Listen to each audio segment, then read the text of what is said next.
നമ്മൾ ഗൾഫിലെ പ്രശ്നങ്ങൾ പറഞ്ഞത് കൊണ്ട് നമ്മൾ പിന്നെ നടക്കാൻ പോകില്ല. ഇവിടെ ഇങ്ങനെയൊക്കെ തന്നെയാണ്. ഇവിടുത്തെ CBSE സ്കൂൾ ഇങ്ങനെയാണ്. അതിപ്പോൾ ഞാൻ വന്ന് പറഞ്ഞാൽ മാറും. ഉടുത്ത മുണ്ടും മക്കളും ഒരുപോലെയാണ്. നിങ്ങൾ മുണ്ടെടുക്കലുണ്ട്? മുണ്ട് നാട്ടിലൊക്കെ കള്ളിത്തുണി ഇല്ലേ?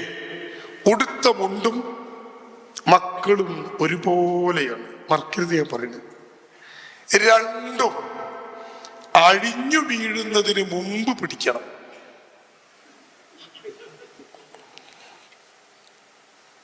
അഴിഞ്ഞു വീട്ടിട്ട് പിടിച്ചിട്ട് കാര്യമില്ല. കംപ്ലീറ്റ് ആൾക്കാർ കാണും. മുണ്ടാണ് അഴിഞ്ഞു പോയി. എന്നിട്ട് 1 മണിക്കൂർ കഴിഞ്ഞ് തുടുത്തിരുന്ന കാര്യം.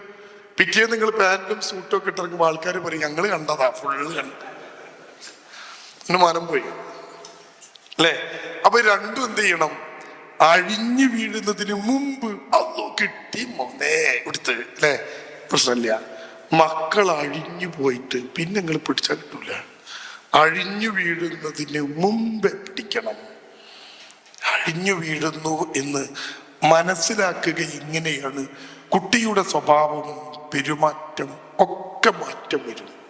അവിടെ മുതൽ പിടിക്കണം. എങ്ങനെ പിടിക്കണം? മുറുക്കി പിടിക്കരുത്, ചത്തുപോകും. പിടുത്തം, കുട്ടിക്ക് ശ്വാസം കിട്ടുന്ന സ്നേഹത്തിന്റെ ഒരു പിടുത്തത്തിൽ കുട്ടീനെ പിടിക്കണം. കോഴിക്കുട്ടീനെ എങ്ങനെ പിടിക്കുക? ഇങ്ങനെ പിടിച്ചാലോ കുറച്ച് കഴിഞ്ഞ് വിട്ടു വയ്ക്കാം, ടപ്പുണ്ടാവും. ഇങ്ങനെ പിടിക്കുക. കോഴിക്കുട്ടിക്ക് തിരിയാം, മറയാം, ശ്വാസം എടുക്കാം, എന്നാലോ പുറത്തു പോകില്ല അല്ലേ? അങ്ങനല്ലേ? ഇതാണ് കുട്ടീനെയും പിടിക്കേണ്ടത്. അഴിഞ്ഞു വീഴുന്നതിന് മുമ്പ് ഒക്കെ കഴിഞ്ഞ് അവസാനെത്തി കുട്ടി അവന്റെ കൂടെ ഒളിച്ചോടുന്നതായിട്ട് പിന്നെ കൗൺസിലിംഗ് കൊണ്ട് കരുതുന്നില്ല. അഴിഞ്ഞു വീഴുന്നതിന് മുമ്പ് രണ്ടുപേരും ഒരുമിച്ച് നിന്ന് പ്രശ്നത്തെ തീർക്കണം. കുട്ടി ഒരാൾക്കുണ്ടായതല്ലേ? അങ്ങനെയുണ്ടോ? ഇവിടെ അങ്ങനെയുണ്ടോ? ഒരാൾ കുട്ടി ഉണ്ടാവും ഇല്ല. രണ്ടുപേർക്കും ഒരേ ഉത്തരവാദിത്വം. ഒരുമിച്ചു നിൽക്കണം.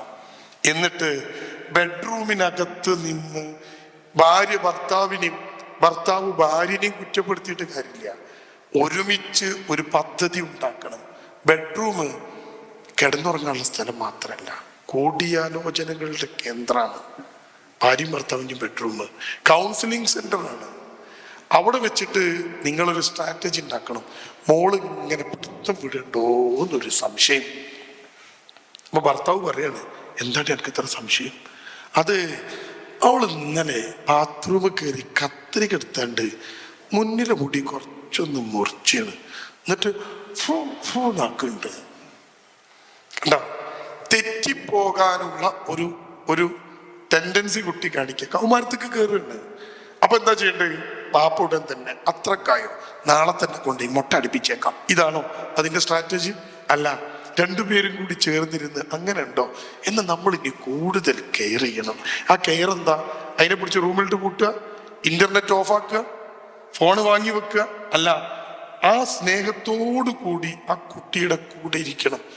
മക്കളെ കൗൺസിലിംഗ് നടത്തേണ്ടത് ബാപ്പയും ഉമ്മയുമാണ്. ഏറ്റവും വലിയ റോൾ ഉമ്മക്ക് തന്നെയാണ്, പാപ്പക്കല്ല. അപ്പൊ ഈ പെണ്ണുങ്ങൾ ഇറങ്ങുമ്പോൾ എന്നോട് ചോദിക്കണ്ട, പാപ്പക്ക് റോളൊന്നുമില്ല. ഉണ്ട്. പക്ഷേ ഉമ്മയും കുട്ടിയും തമ്മിലുള്ള ബന്ധം ബാപ്പയും കുട്ടിയും തമ്മിൽ ഉണ്ടാവില്ല. ഉമ്മയും കുട്ടിയും തമ്മിലുള്ള ബന്ധം ജീവശാസ്ത്രപരമാണ്. It is biological. ബാപ്പയും കുട്ടിയും തമ്മിലുള്ള ബന്ധം it is not biological, it is sociological. മനസ്സിലായോ? ഇല്ല. ബാപ്പയും ഉമ്മയും തമ്മിലാ ബന്ധം. ബാപ്പയും കുട്ടിയും തമ്മിൽ ബന്ധമൊന്നുമില്ല. ബാപ്പയും ഉമ്മയും തമ്മിൽ ബന്ധം. നമ്മയും കുട്ടിയും തമ്മിൽ ബന്ധമുണ്ടോ? ഉമ്മാന്റെ വയറ്റിലാ ജനിച്ചത്. ഉമ്മാന്റെ വയറ്റിലെ ഒരു വയറ് കൊണ്ടാണ് ഈ കുട്ടി ശ്വാസം എടുത്തത്, ഭക്ഷണം കഴിച്ചത്. ഉമ്മാന്റെ ഒരു കഷ്ണമായിട്ടാണ് കുട്ടി വളർന്നത്. അപ്പൊ ഉമ്മയാണ് ഏറ്റവും കൂടുതൽ മക്കളെ വളർത്തലിൽ റോളുള്ളത്. തള്ളിക്കളയാൻ പറ്റില്ല. ബാപ്പയോ? ബാപ്പ എന്നതാരാ? പണ്ടാരോ എഴുതി വെച്ചിട്ടുണ്ട്, ഉമ്മയുടെ വിരൽ തുമ്പിലാണ് ബാപ്പാന്റെ അസ്തിത്വം എന്ന്. ബാപ്പാരുടെ ഉമ്മ ചൂണ്ടിയതാണ് അല്ലേ? ദാ മോനെ ബാപ്പ. ആ ചൂണ്ടി ഉമ്മ 10 കൊല്ലം കഴിഞ്ഞ് വേറൊരു ചൂണ്ടൽ ചൂണ്ടിയാലോ? നമ്മ മാറുമോ? അപ്പേ ഒരു വിശ്വാസത്തിന്റെ പുറത്ത് ഇങ്ങനെ പോവുകയാണല്ലോ അല്ലേ? എന്റെ മോനാ, ഞാൻ പറയുന്നു, ഓളും പറയുന്നു, വിശ്വസിക്കുന്നു. പക്ഷെ അവളുടെ മോളാണ്, അത് ഉറപ്പാണ്. It's A reality. ഉമ്മ എന്നത് റിയാലിറ്റിയാണ്, ബാപ്പ എന്നത് ഒരു വിശ്വാസം മാത്രമാണ്. കണ്ടോങ്ങള്? അതുകൊണ്ടാണ് ഉമ്മക്ക് കൂടുതൽ റോളുള്ളത്.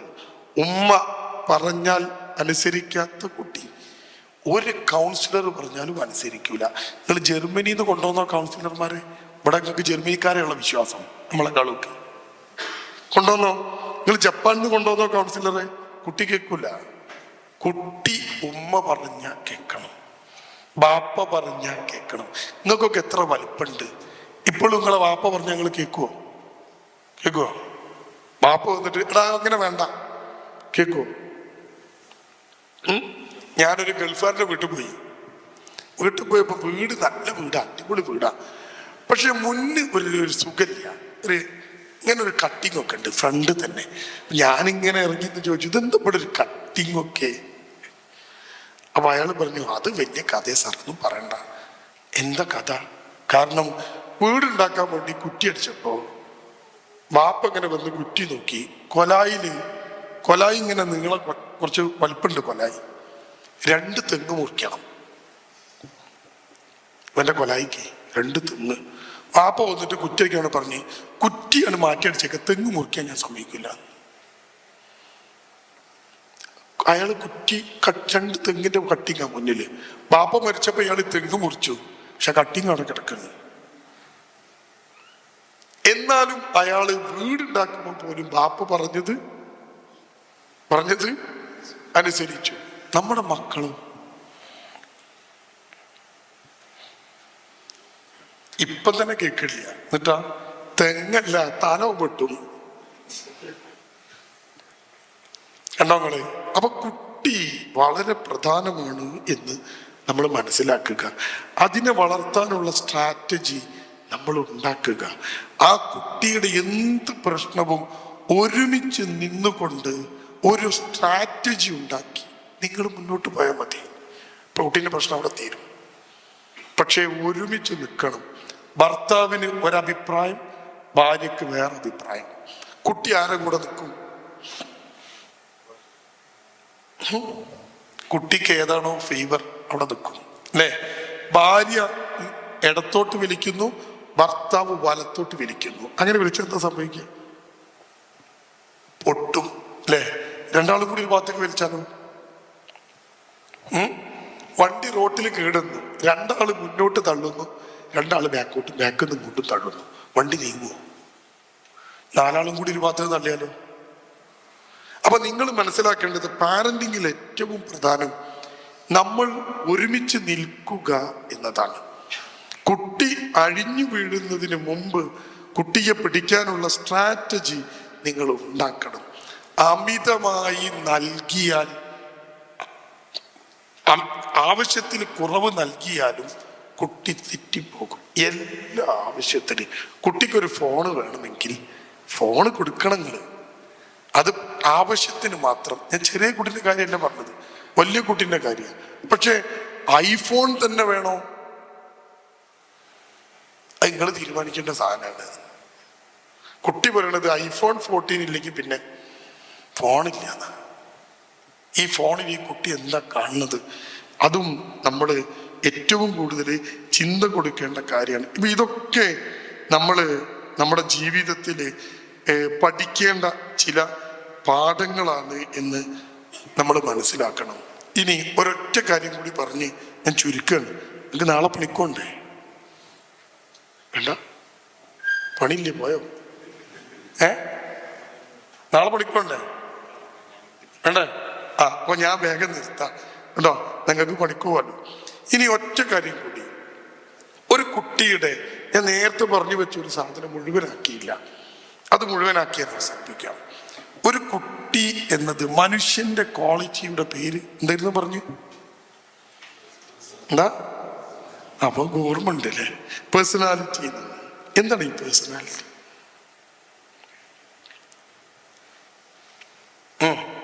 പേഴ്സണാലിറ്റി എന്ന് പറഞ്ഞാൽ അത് ഒരു കംപ്ലീറ്റ് ഡെവലപ്മെന്റ് ആണ്. കംപ്ലീറ്റ് എല്ലാ ഏരിയയും ഡെവലപ്പ് ചെയ്യണം. അതിൽ ഇന്റലക്ച്വൽ ഡെവലപ്മെന്റ് ഉണ്ടാവണം. വേണ്ടേ? വേണോ? വേണോ? വേണം. ഉറപ്പല്ലേ? 2, ഇമോഷണൽ ഡെവലപ്മെന്റ് ഉണ്ടാവണം. വേണ്ടേ? 3, സോഷ്യൽ ഡെവലപ്മെന്റ് ഉണ്ടാവണം. 4, സ്പിരിച്വൽ ഡെവലപ്മെന്റ് ഉണ്ടാവണം. ഇനിയുണ്ട്, ഞാൻ നേരില്ലാത്തോട്ട് എണ്ണില്ല. എന്തൊക്കെയാ 4 എണ്ണിയത് പറഞ്ഞ്? Intellectual, emotional, social, spiritual. ഇതിലേതാ നിങ്ങൾ ഏറ്റവും കൂടുതൽ ഇമ്പോർട്ടൻസ് കൊടുക്കുന്നത്? Only intellectual. പക്ഷേ ലോകത്തെ മുഴുവൻ തിയറികളും ഇതിനെതിരാണ്. അവര് പറയുന്നു IQ is more important than IQ എന്ന്. നമ്മളിപ്പോഴും പഠിച്ചില്ലേ? ദുബായിക്ക് പോലും കിട്ടിയില്ലേ? അവരൊക്കെ പറയുന്ന സാധനം, ഒരു കുട്ടിക്ക് ഹൈ IQ ആണ്, ആ കുട്ടിക്ക് EQ, ഇമോഷണൽ ക്വോഷ്യന്റ് ആണ് കൂട്ടേണ്ടത്. ഇതെങ്ങനെ കൂട്ടുക? ഇപ്പോഴത്തെ കുട്ടികളൊക്കെ പ്രശ്നം എന്താ? വികാരം നിയന്ത്രിക്കാൻ കഴിയില്ല അല്ലേ?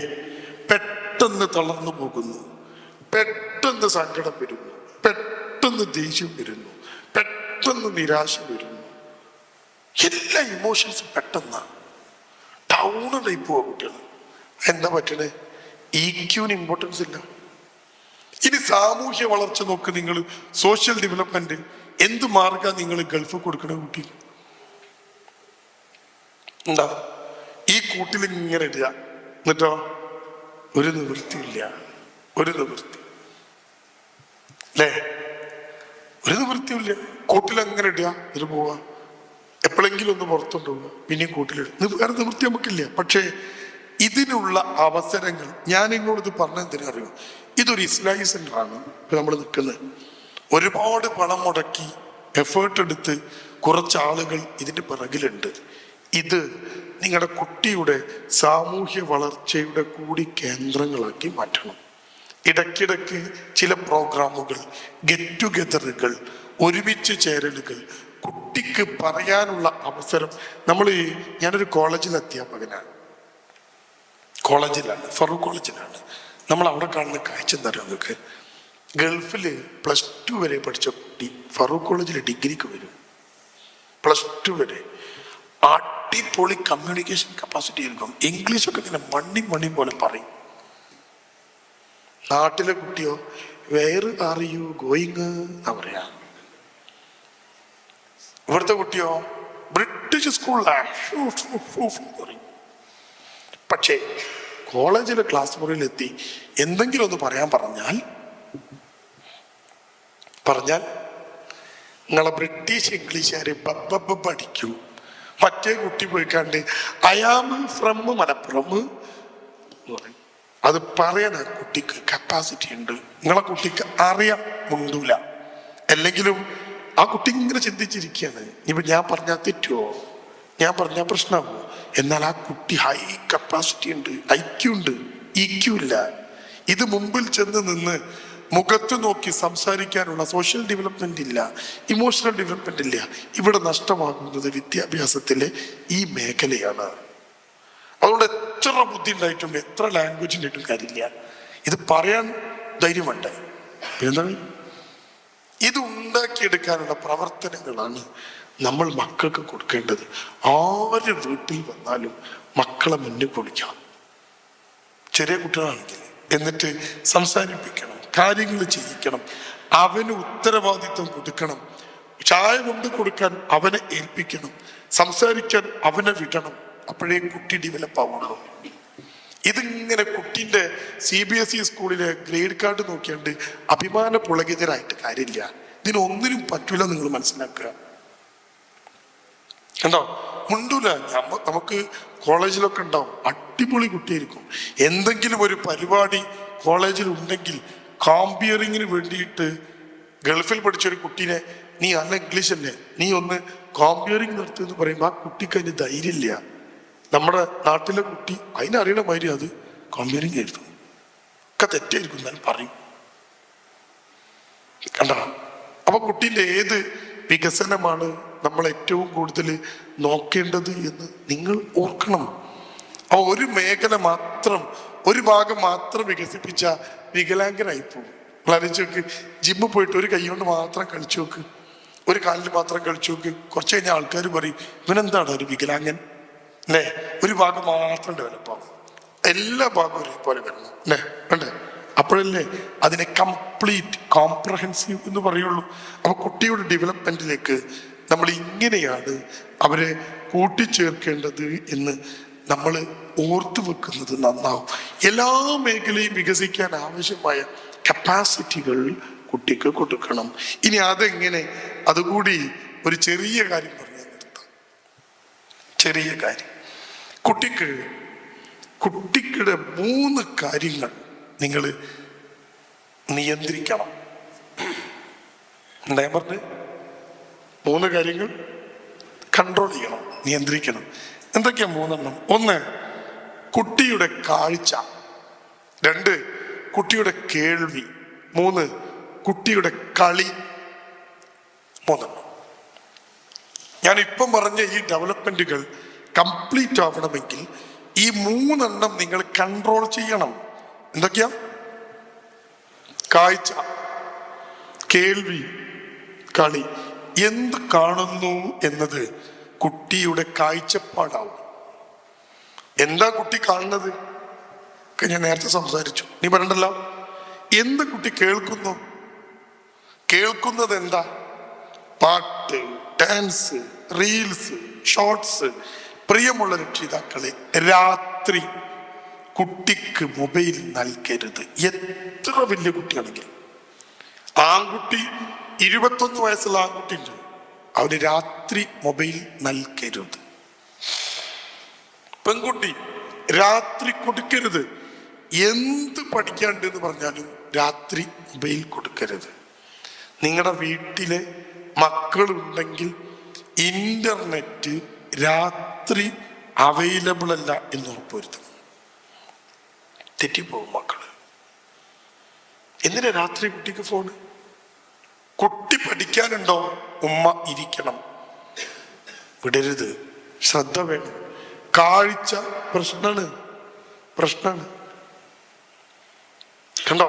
അപ്പൊ കുട്ടിയുടെ കാഴ്ച നിയന്ത്രിക്കപ്പെടണം, കേൾവി നിയന്ത്രിക്കപ്പെടണം. കംപ്ലീറ്റ് കുട്ടികൾ രാത്രി മൊബൈലിൽ ഇരിക്കുക. ഇരുന്നാളെ കുഴപ്പമെന്താ? തലച്ചോറിനകത്ത് ചില ഹോർമോണുകളുണ്ട്, ഡോപ്പമിൻ, സെറട്ടോണിൻ, ഗാബ എന്നൊക്കെ പറയുന്നത്. ഈ ഹോർമോണുകളാണ് തലച്ചോറിലെ ചിന്തയെ, ഇമോഷൻസിനെ കൺട്രോൾ ചെയ്യുന്നത്. രാത്രി ഉറങ്ങുമ്പോഴാണ് ശരീരത്തിലെ മുഴുവൻ ഹോർമോണുകളും റീചാർജ് ചെയ്യപ്പെടുക. രാവിലെ മുതൽ വൈകുന്നേരം വരെ നയിച്ചോളി, തലച്ചോറിലെയും ശരീരത്തിലും ഒക്കെ ഹോർമോൺസിലൊക്കെ കുറവ് വരുന്നു. ഇത് വർക്ക് ചെയ്യാണല്ലോ. ഇത് മുഴുവൻ റീചാർജ് ചെയ്യപ്പെടുക ഉറങ്ങുമ്പോഴാണ്. കുട്ടി രാത്രി ഉറങ്ങിയില്ലെങ്കിലോ തലച്ചോറിലെ ഹോർമോൺ ഇംബാലൻസ് ചെയ്യും. അപ്പോൾ ചിന്തയെ ബാധിക്കും, ദേഷ്യം കൂടും, വാശി കൂടും, എടുത്തു ചാടും, പ്രശ്നം ഉണ്ടാക്കും. രാത്രി കുട്ടിയുടെ കയ്യിൽ ഫോണില്ല എന്ന് ഉറപ്പ് വരുത്തണം. ഇന്നു മുതൽ നമ്മളത് കൊടുത്തിക്കാണ്, പഠിച്ചോട്ടെ വിചാരിച്ചിട്ട്. എത്ര വലിയ കുട്ടിയാണെങ്കിലും ഉറങ്ങാൻ പോകുമ്പോൾ വാങ്ങുക, ഉമ്മാൻ്റെ ഉപ്പാൻ്റെ അടുത്ത് വെക്കുക. രാവിലെ നിങ്ങൾ കൊടുത്തോ, സുബൈക്ക് കൊടുത്തോ, പ്രശ്നമല്ല. രാത്രി കിടക്കുമുണ്ടാവരുത്, കുട്ടി ഉറങ്ങണം. ഇതാണ് 1ാമത്തെ കാര്യം. ഇനിയോ അടുത്തതെന്താ? ഈ ഡെവലപ്മെന്റ് പൂർണ്ണമാവണമെങ്കിൽ കുട്ടി കളിക്കുന്നത് റെഡി ആവണം. നിങ്ങളൊക്കെ ചെറുപ്പത്തിൽ കളിച്ചിരുന്നോ?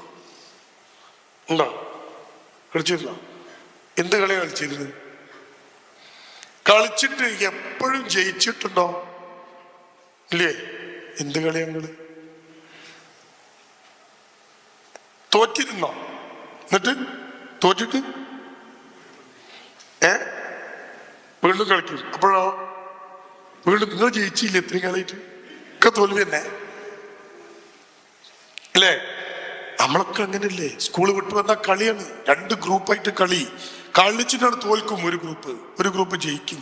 പിന്നെ മഗ്‌രിബ് ബാങ്ക് കൊടുക്കണവരെ ജയിച്ച ടീം തോറ്റ ടീമിനെ ഇന്ന് ട്രോളാണ്, അന്ന് നേരിട്ട് കളിയാക്കുക, കൂക്കി വിടും. തോറ്റ് തോറ്റിട്ടൊരു നിപ്പുണ്ട്, നാളെ കാണിച്ചാ തോറ്റിട്ടായി നിക്കണ് അല്ലേ? എന്തൊരു ടോളറൻസ് ആയിരുന്നു ആലോചിച്ചു നിങ്ങള്. എന്നാൽ ഈ തോറ്റ ടീം മറ്റവരെത്ര കളിയാക്കിയാലും കൂക്കി വിളിച്ചാലും തല്ലാനൊന്നും വരില്ല അല്ലേ? അവരെ അക്സെപ്റ്റ് ചെയ്യും. നമ്മൾ തോറ്റു, ശരിയാക്കി തരണ്ട, നാളെ പിറ്റേന്നും കളിക്കും, പിറ്റേന്നും തോൽക്കും, അപ്പോഴാവും പിറ്റേന്നും കളിയാക്കും. 4-ാമത്തെ ദിവസം നമ്മളൊന്ന് ജയിക്കുക. 3 ദിവസത്തെ കൂക്കലും കൂടി മറ്റേ ടീമിനെ നമ്മൾ കൂക്കും. അവര് തോൽക്കാൻ പഠിച്ചു, നമ്മളും തോൽക്കാൻ പഠിച്ചു, ജയിച്ചു. പക്ഷെ കളിക്കുമ്പോ ജയിക്കാനല്ല പഠിക്കേണ്ടത്, മറിച്ച് തോൽക്കാനാണ്. റൈറ്റ്. നമ്മളൊക്കെ അങ്ങനെ തോറ്റതുകൊണ്ടാണ് 2 കൊറോണയും 4 വെള്ളപ്പൊക്കമൊക്കെ കേരളത്തിൽ വന്നിട്ടും ഇപ്പോഴും ഇങ്ങനെ നിൽക്കണേ, ആത്മഹത്യ ചെയ്യാതെ. ഉണ്ടോ? ഒഴുക്കില് നമുക്ക് നീന്താൻ അറിയാം.